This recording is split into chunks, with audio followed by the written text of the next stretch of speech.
uh, udah sampai di sini. Tadinya saya pikir apakah ini masih dalam suasana Qingming kah atau bukan? Tapi kalau dipikir-pikir harusnya bukan, karena minggu lalu udah ada upacara Qingming ya di sini ya. Dan Sangse yakin Lian Sangse juga udah cerita banyak. Dan hari ini Sangse sendiri sudah siapkan dharma yang mungkin juga Sangse pernah dengar dari Sichun, ataupun mungkin pernah kalian dengar dalam kehidupan sehari-hari. Nah, di dalam Zhen Po Zhong, bukan hanya dalam Zhen Po Zhong ya, kita tahu di Mahayana pun ada namanya Wan Ke, persembahan petang. Jadi di setiap wihara, kita kalau udah bangun wihara, apalagi ada Ticang Tian, kita harus usahakan lakukan Wukong dan Wan Ke, persembahan si petang ya, persembahan siang dan persembahan petang. Dan di dalam Wan Ke ya, persembahan petang itu ada sebuah gata dari Puxian Pusa yang sangat terkenal. Dari gata dari Samanta Badra Bodhisattva yang sangat terkenal. Saya bacakan satu bait ya. Sere yi guo ming yi sui sere yi guo ming yi sui jian ru sao sui yu si you he le. Jadi artinya hari telah berlalu. Jadi satu hari telah berlalu. Demikian pula dengan nyawa kita. Nyawa kita ini pun semakin hari semakin berkurang. Yaitu bagaikan apa? Bagaikan ikan yang kekurangan air. Karena kita tahu bahwa satu hari umur kita makin berkurang, otomatis tidak ada yang menyenangkan dari ini semua. Ini adalah apa? Ini adalah peringatan buat kita. Nah, setelah mendengarkan gata ini, Sangse ingin tanya Sun Suci ya. Setelah kalian tahu dari arti dari gata ini, pikiran apa yang langsung terlintas di benang Anda, di pikiran Anda ya. Jadi hari telah berlalu, demikian pula dengan nyawa kita semakin berkurang. Bagaikan ikan yang kekurangan air, apa yang menyenangkan dari ini semua? Ya. Sebenarnya sejak ini Sangse pribadi udah dengar dari kecil, cuman saat itu tidak mengerti Mandarin. Jadi cuma baca-baca, tidak tahu artinya. Termasuk mungkin pandita juga ya, kita Wan Ke. Di dalam buku pasti nggak ada artinya. Cuma baca aja cuma sekilas. Tidak tahu apa makna dari kalimat itu. Padahal itu adalah suatu kalimat yang sangat penting sebagai apa? Sebagai peringatan buat diri kita semua. Ya, katanya sebenarnya kalau kita renungin mempunyai satu pengertian makna yang sangat mendalam. Nah, Sichun sendiri mengartikan ya bahwa kehidupan manusia itu bagaikan ikan yang kekurangan air. Kalian bayangin ya, kayak kita manusia kalau kita kekurangan oksigen, apa yang terjadi? Sengsara ya. Begitupun ikan. Ikan kalau tidak hidup di dalam air hanya hitungan ya, hitungan waktu. Orang mengap-mengap akhirnya ikannya mati. Begitupun dengan nyawa manusia, kita semakin hari kita mendekati kematian.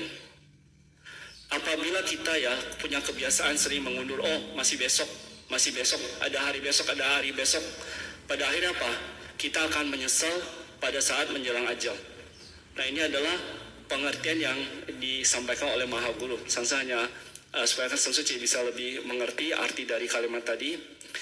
Nah, Sichun sendiri menuliskan satu pesan buat kita semua. Sichun bilang bahwa Sichun berupaya memberitahuan kepada para insan ya, kepada kita semua, seperti dari ajaran Buddha Sakyamuni, bahwa kita harus lekas hentikan apa? Perbuatan buruk. Jangan berbuat buruk, jangan berbuat karma lagi.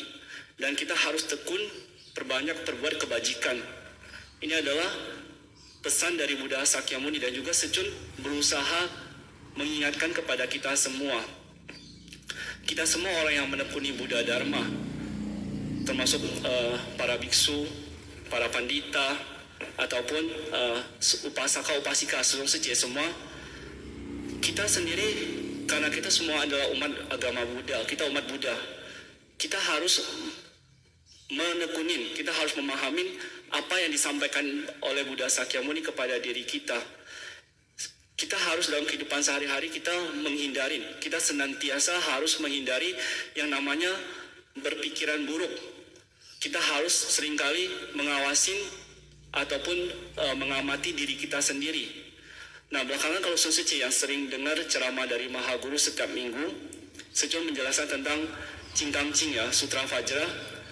Secun sering bilang tentang Kwancau. Kwancau itu adalah kita sedang mengamati diri kita sendiri. Contoh ya, kita setiap orang di sini pasti ada orang yang menyukai kita, pasti ada orang yang tidak suka sama kita. Sewaktu kita disukain ataupun sewaktu kita menyukai orang, semuanya yang keluar adalah kata-kata manis. Wah, manis banget. Pokoknya hati kita dengarnya senang karena kita dipuji-puji. Bahkan saking kita dipuji, kita bahagia, orang tuh minta apapun kita kasih. Ataupun kita suka sama orang ini, kita beli apapun kasih dia. Kenapa? Karena kita suka, ya. Sebaliknya kalau kita tidak disukain ataupun mungkin kita tidak menyukai orang lain, kita berkata semanis apapun ya, kita melakukan kebajikan apapun, tetap dianggap adalah kejahatan ataupun dianggap wah ini pasti ada maunya, pasti ada sudah punya pikiran negatif terlebih dahulu terhadap orang itu. Ataupun yang paling parah, saat kita tidak suka sama orang ini, di dalam hati kita suka muncul apa? Pikiran negatif. Kita berharap orang ini contoh apa? Sial. Kita berharap orang ini gagal. Kita berharap orang ini banyak pokoknya yang hal-hal yang tidak menyenangkan. Kita berharap seperti itu. Ini adalah hal yang sering terjadi dan hal yang ini ya bukan aneh. Kalau kita bukan orang yang melatih diri, kita otomatis bodoh amat. Kita tetap nggak peduli, yang penting dia nggak beruntung, kita beruntung. Tapi sebaliknya kalau kita orang yang melatih diri, kita harus introspeksi ya, kita harus waspada. Pikiran ini tidak bagus, kita harus buang. Makanya kita diajarkan untuk belajar mengamati pikiran kita sendiri. Setiap menit, setiap detik, pikiran kita terus menciptakan karma buruk. Lihat satu hal pun kita langsung berpikiran yang negatif. Baik itu di rumah, di luar, semuanya langsung tercipta. Kenapa? Ini karena karma pikiran kita. Dari pikiran tadi yang buruk tadi, yang negatif, udah keluar pikiran negatif, apa yang terjadi? Itu akan menghasilkan perbuatan negatif, perbuatan buruk. Kenapa? Dari pikiran ke perbuatan.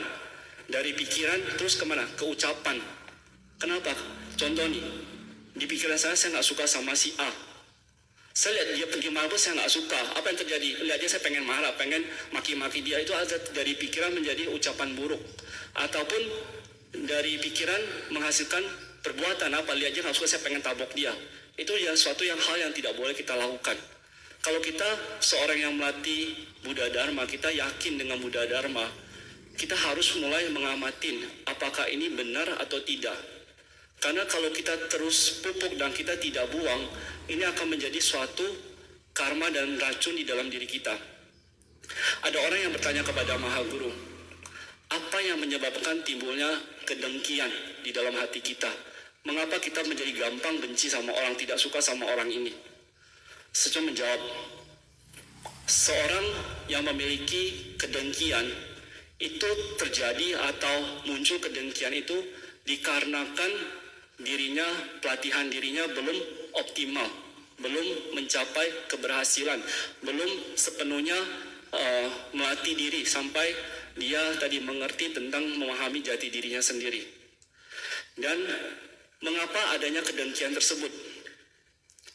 Kedengkian bisa muncul di dalam hati kita dikarenakan adanya perbedaan. Kenapa? Muncul namanya aku, kamu, dan dia.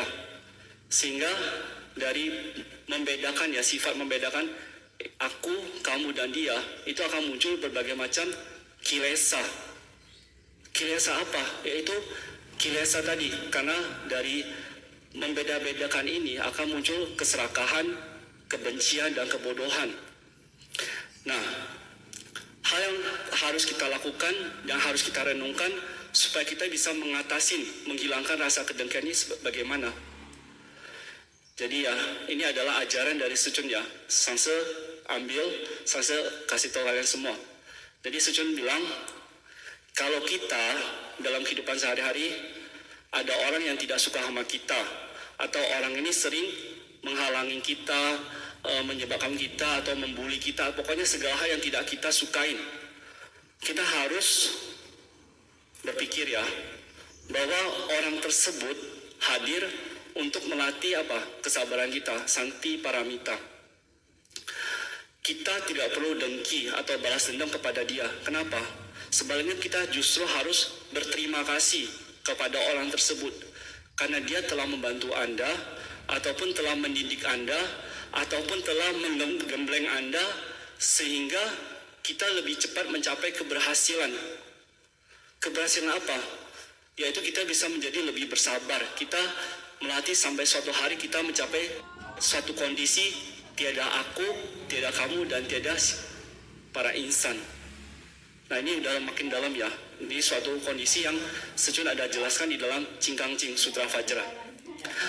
Orang-orang yang tadi yang jahat tadi ataupun kita tidak suka, itu sebenarnya hati mereka tidak jahat.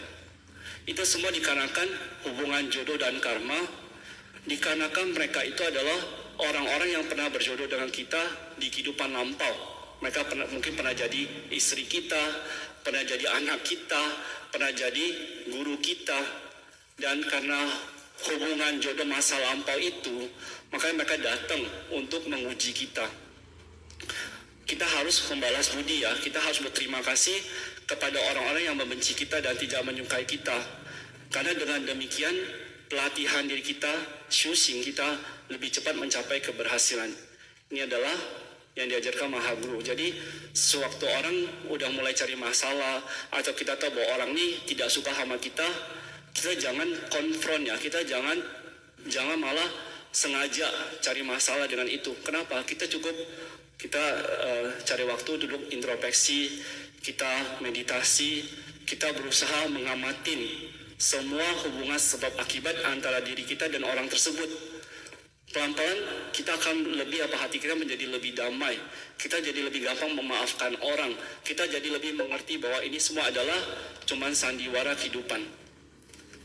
Nah, di dalam buku Sucun yang 283, yang buku terbaru yang diterjemahkan ke dalam bahasa Indonesia, itu ada satu kalimat yang menurut Sangse boleh dijadikan pegangan untuk kita semua. Sangse bacakannya. Semua karma buruk yang kita perbuat dari semenjak dahulu kala timbul dikarenakan keserakahan, kebencian, dan kegelapan batin dalam diri kita. Jangan meremehkan kejahatan sekecil apapun. Kita mengira kejahatan kecil itu tidak bakal mendatangkan bahaya, mara bahaya. Ketahuilah bahwa api sekecil apapun sanggup membakar satu padang belantara ya. Sebaliknya, jangan meremehkan kebajikan sekecil apapun. Mengira satu kebajikan kecil tidak bermanfaat apa-apa. Ketahuilah bahwa setetes air amerta sanggup melepaskan dahaga dunia. Ya, ini dalam bahasanya. Jadi kita jangan meremehkan kejahatan kecil. Bagaikan api kecil yang bisa membakar satu padang rumput ya, satu padang belantara, ataupun satu hutan ya. Sebenarnya juga jangan meremehkan satu kebajikan kecil. Bagaikan setetes air amerta kanusui. Itu bisa menghilangkan, melepaskan dahaga satu insan dunia. Nah, ini adalah satu menurut saya kalimat yang bisa jadi patokan buat kita dalam kita sehari-hari. Kita harus senantiasa menjaga segala perbuatan, ucapan, dan pikiran kita. Karena dari ucapan, perbuatan, dan pikiran yang negatif sekecil apapun, itu malah bisa mendatangkan bencana buat diri kita sendiri. Termasuk saat kita bantu orang, baik itu hanya kasih air minum ke pengemis, atau kita hanya menyumbang uang kecil untuk wihara, jangan anggap itu tidak bermanfaat. Kalau kita melakukannya dengan sepenuh hati, itu akan memberikan satu pahala, akan mendatangkan satu namanya bantuan, kuiran buat diri kita. Jadi kita harus selalu waspada dan pikirkan baik-baik setiap apa yang kita lakukan. Dan tadi juga ada di kalimat itu bahwa kita sebagai setiap satu hari berlalu kita mendekati kematian. Nah, karena kita mendekati kematian, otomatis kita akan menjadi lebih waspada. Tadi, selain kita mengamati semua perbuatan, ucapan, dan pikiran kita, apa yang kita harus lakukan untuk supaya kita senantiasa bersih, menjaga kebersihan ucapan, pikiran, dan perbuatan kita, yaitu dengan melakukan penekunan bawana. Kita harus melatih diri, kita harus shusing, dan kita melakukan shusing ini penekunan bawana itu harus sesuai tahapan, selangkah demi selangkah. Tidak perlu buru-buru, harus yang penting konsisten. Sejun selalu menekankan kepada kita bahwa pentingnya melakukan sadhana prayoga, catu prayoga, karena ini adalah fondasi keberhasilan di dalam tantra. Kebanyakan sadaka yang masuk ke dalam tantra selalu berpikir bahwa saya mau langsung menekuni sadhana besar, saya ingin langsung syuh tafa, dan mereka tidak pernah berpikiran bahwa sadhana prayoga secara itu penting. Mereka hanya pikir itu hanya langfei sejen, hanya habisi waktu. Saya maunya langsung tafa. Akibatnya apa yang terjadi? Kebanyakan akan berujung yaitu menjadi sesat, salah jalan, menyimpang. Makanya dimulai dari bertahap dari bawah, terus baru naik sampai ke atas. Dan di dalam proses penekunan pelatihan diri kita ada 2 tahap yaitu tahap pembangkitan dan tahap penyempurnaan. Apa yang dimaksud dengan tahap kebangkitan? Yaitu di mana kita tahu kita syufa, kita sadhana, kita berdasarkan dari tata ritual, ada ikwe. Itu semua adalah yang diturunkan oleh Mahaguru dan para guru sesepuh. Kita harus menekuni sadhana seperti yang diajarkan oleh Mahaguru. Kita harus bervisualisasi di tahap ini adalah kita harus bervisualisasi diri kita menjadi menjadi yidam. Contohnya kita sedang menekuni catu prayoga. Kita harus senantiasa bervisualisasi diri kita bertransformasi menjadi vajrasattva. Atau saat kita sedang menekuni guru yoga, kita harus bervisualisasi kita berubah menjadi Mahaguru, menjadi Lenhua Tongse, menjadi Padma Kumara. Kemudian kita bervisualisasi lingkungan kita menjadi menjadi istana idam, menjadi istana Padma Kumara. Contoh kita ada di sini, ini adalah mandala. Kita bervisualisasi kita sedang berada di dalam istana idam. Ataupun kita harus bervisualisasi orang-orang yang di sekeliling kita ini adalah semuanya kerabat dari para idam. Nah, kemudian kalau kita sudah melatih visualisasi seperti ini, dalam setiap detik kita bervisualisasi, saya adalah idam, mereka semua adalah kerabat idam. Secara tidak langsung kita sedang melatih kebersihan pikiran kita. Kemudian ditambah dengan dengan penjapaan mantra dari idam tersebut. Kalau kita bisa melatih metode tadi visualisasi dan penjapaan mantra ini dengan konsentrasi penuh, suatu hari akan menghasilkan namanya kekuatan jana. Ataupun kita akan mendapatkan kontak batin dengan yidam. Kenapa? Karena di dalam hati kita 24 jam kita memikirkan pencun kita, yidam kita. Makanya otomatis kita pun akan mendapatkan namanya tadi kekuatan jana. Karena kita sudah bisa melatih konsentrasi kita. Berkat dari tadi pemberkatan dan pencerahan dari pencun tadi, sifat duniawi kita sifat duniawi seperti apa? Seperti tadi keserakahan, kebencian, kebodohan, itu pelan-pelan akan dikikiskan. Sisinnya, tabiat kita pun pelan-pelan akan dibuang, dikikiskan. Setiap orang punya namanya sisinnya. Sisin itu tabiat buruk. Setiap orang beda. Bukan, di A dan B punya sisin yang sama. Enggak. Setiap tabiat buruk yang berbeda. Dan tabiat buruk ini pun harus kita musnahkan. Kita harus kikiskan. Yaitu dengan cara apa? Yaitu dengan cara kita melatih diri. Dengan meditasi, dengan mengamati diri kita sendiri, baru kita bisa mengikis sisin tabiat buruk ini. Dan dalam tahap pembangkitan ini, yang kita lakukan adalah kita sedang melatih dari yang kasar, kondisi kasar berubah menjadi halus. pelan-pelan kita akan memperoleh namanya pengalaman intensif dan mendalam. Nah, ini adalah tahap pembangkitan, yaitu kita bisa bilang itu waifa. Kita menekuni waifa, sadhana luar, tantra luar, itu tujuannya supaya kita bisa mencapai kontak batin dengan yidam kita terlebih dahulu.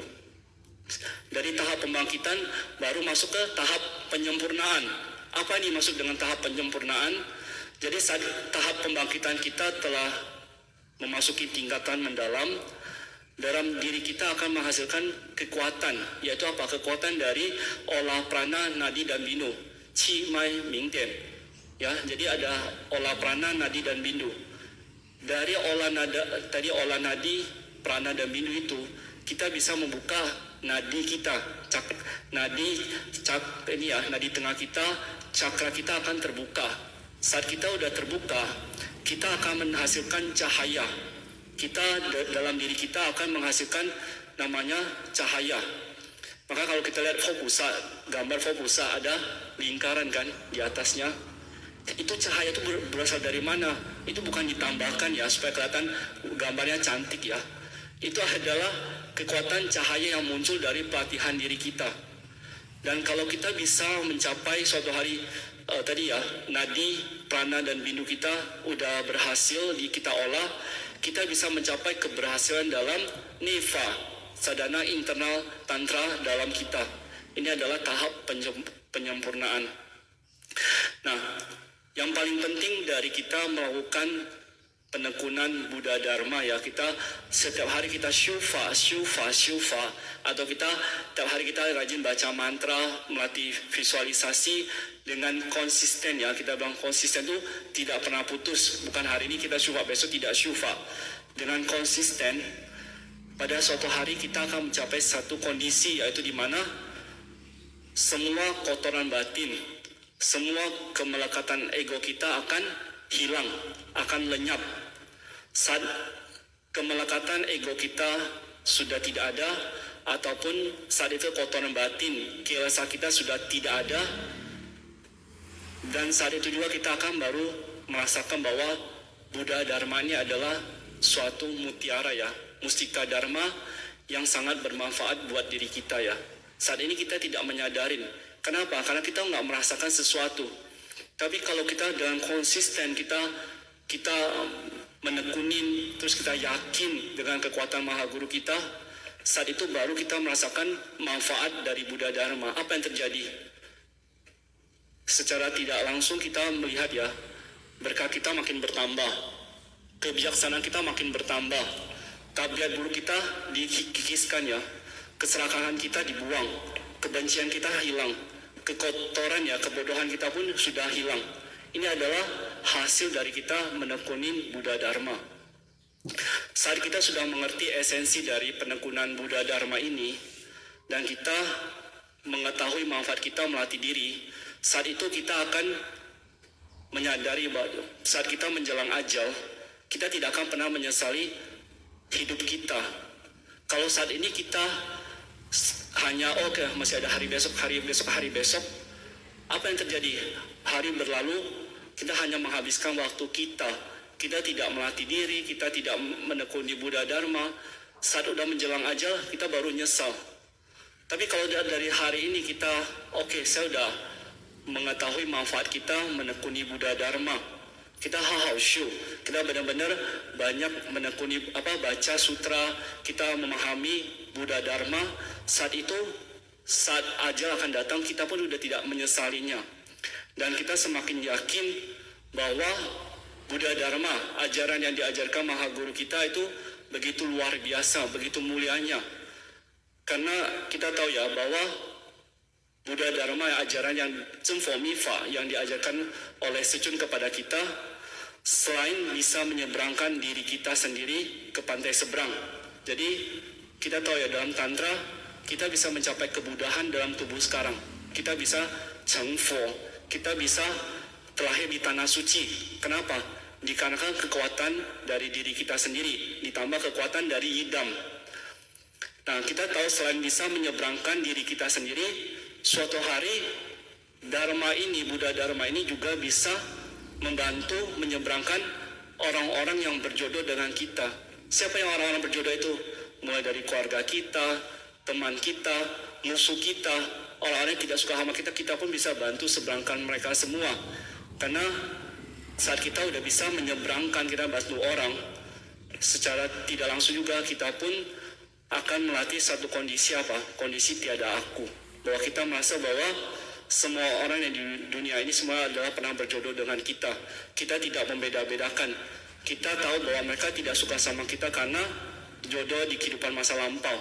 Kita tidak boleh membenci mereka. Malah kita tadi harus berterima kasih dan suatu hari harus menolong mereka kembali. Ini adalah tujuan kita menekuni Buddha Dharma. Dan yang paling penting dari Gata tadi ya, kita harus terus